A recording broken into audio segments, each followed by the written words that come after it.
My king, I want you to know something that I always admired most about you. No matter how violent the storm, no matter how high the waves, no matter how dark the night, you never let the world get inside of your boat.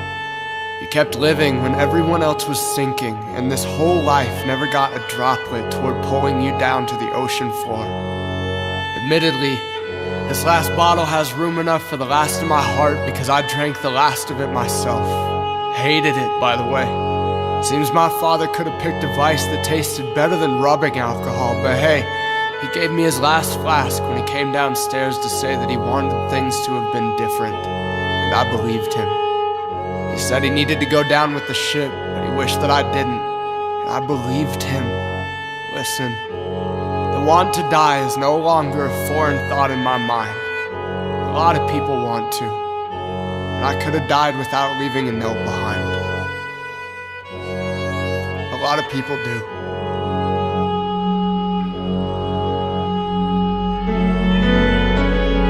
He started slurring about a memory that he must have caught in the musty air, like a dust particle stuck to the glaze over his eyes.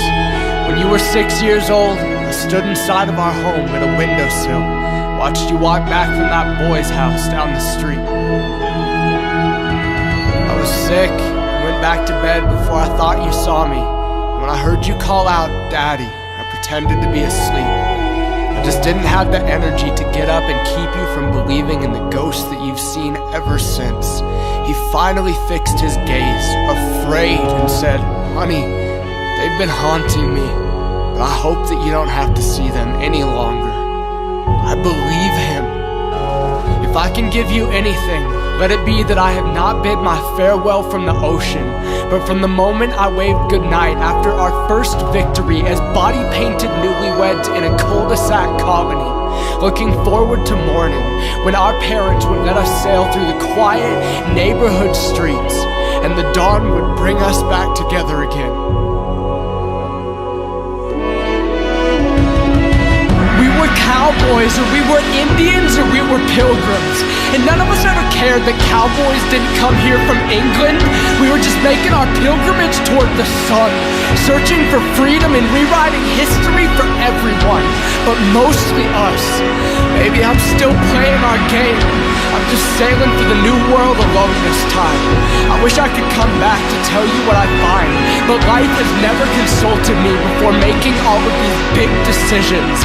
And I stand helpless and hopeless unless the beauty you see in the mystery really points to something. I wish we could explore this together.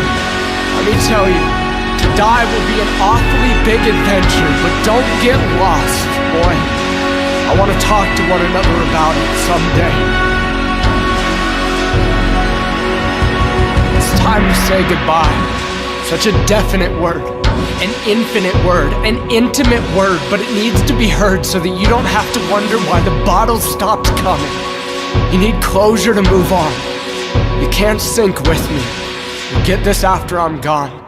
And I hope that you can use our treehouse to love someone else once the tide has finally set you free. But don't tell her who you built it for.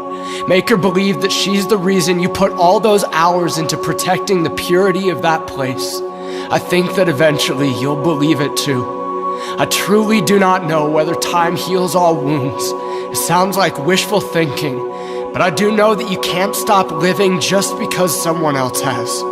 My love, don't sink. Don't sink. Your queen.